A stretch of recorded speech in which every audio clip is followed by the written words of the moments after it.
Alright, so we are starting Chapter 2, Neuroscience and Behavior, probably the most important chapter of this textbook because when it comes right down to it, it's all about your brain. Alright? So the first thing we'll talk about is your learning outcomes, which is explain the structure of the neuron, how it works, why it's so important, possible diseases related to the neurons. Summarize how messages travel from one neuron to another and identify neurotransmitters. Okay, so what is a neuron? Well, a neuron is a nerve cell that makes up your brain and spinal cord. Okay, neurons are somewhat different from nerves in that they're much smaller and they're more likely to get damaged. And once they're damaged forever. Unlike nerves, if they are damaged, they can heal after a while. Alright, so I don't have a visual representation right here. I wish I did. Dendrites are the little branch-like extensions that arise out of the cell body to reach other neurons and to make new neural connections in order to communicate through the synapse. An axon is a long part of it. Let me see if I can find a picture of this real quick.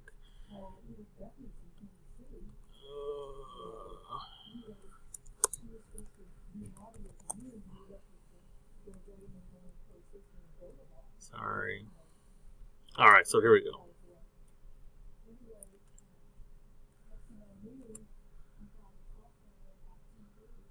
Alright, so right here we have these dendrites. Alright, this is an entire neuron. Alright, right here we have these dendrites. And these dendrites physically move out to reach new neurons to make new neural connections. In fact, when we are born, we are born with pretty much all the neurons that you'll ever need your entire life. But the brain is smaller. Why is it smaller? Because there haven't been a lot of neural connections. We still got to go through the pruning process and so forth. So dendrites physically move out to search for new synaptic messages from other neurons. And the first part of that process is this dendrite right here that reach out to other neurons to communicate. This long tube right here is the axon. And when you think of this part of the neuron, you have to think of it as like a copper wire inside a rubber tube, or electrical wire. And so this axon is the copper tube. Now, these little orange things, these pink with the orange part of it, it's called the myelin sheath. And you have to think of the myelin sheath as a rubber that's encompassing the copper wiring. And it protects the copper wiring from other electrical influences, or axon, and it allows it to do the action potential, right, which is what we call the little tiny electrical current. Now, sometimes there is a disease in which their own body's immune systems will attack the myelin sheath and expose the axons to the element. What happens to a copper wire when it's exposed to the elements? Well, sometimes it develops a short. Same thing with your neurons. Sometimes your neurons develop a short. And the name of this disease is called multiple sclerosis. Pretty common. But what's really strange about the multiple sclerosis is, this is a globe, and the farther you get away from the equator, right, the more likely people are to have multiple sclerosis. Strange phenomenon.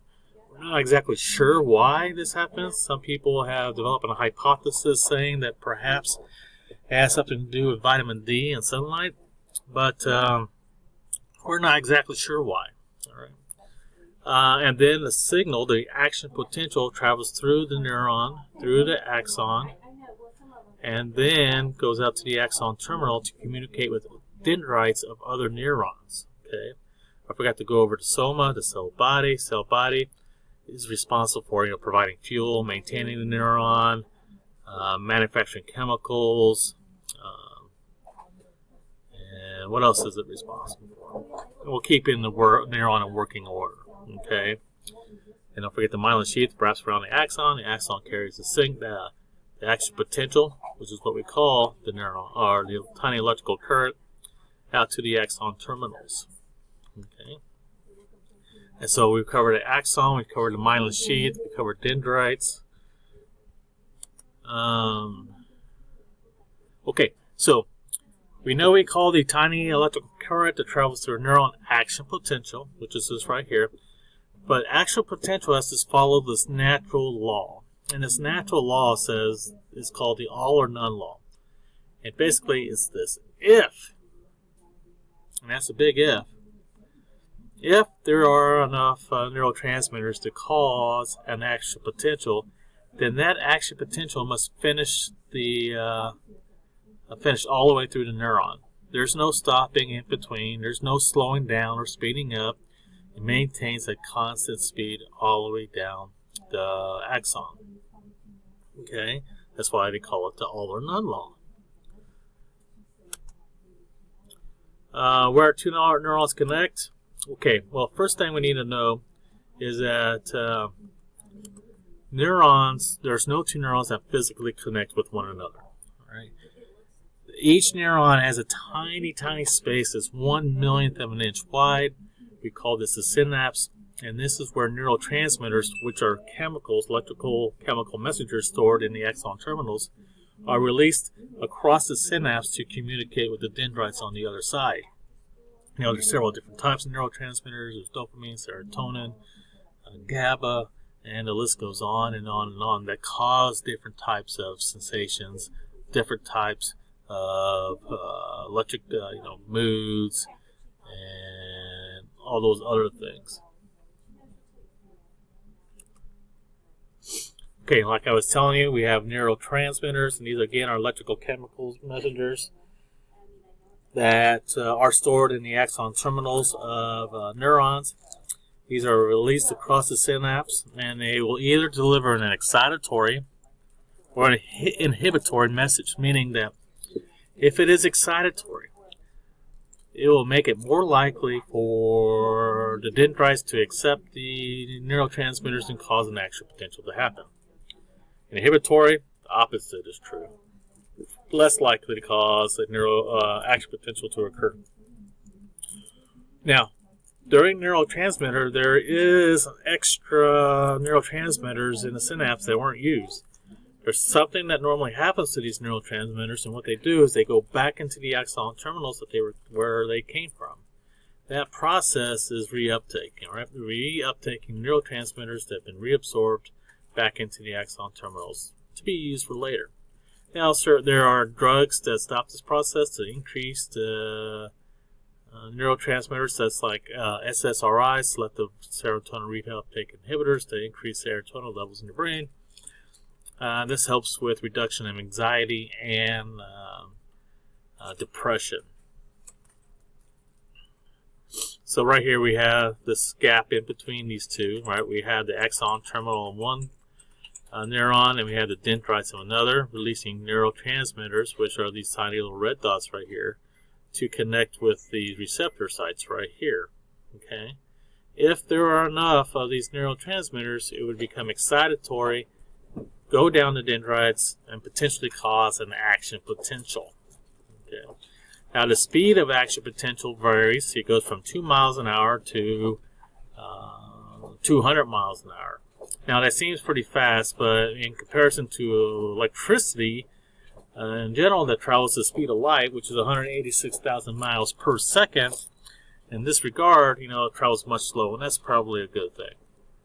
Very slow, painful responses. Like if you ever stub your toe and know that's going to hurt before you feel it, well, that's slow neurotransmission. It takes time, and it allows you, if you're in a dangerous situation, to get out of that dangerous situation. And here are different types of neurotransmitters. We have dopamine levels.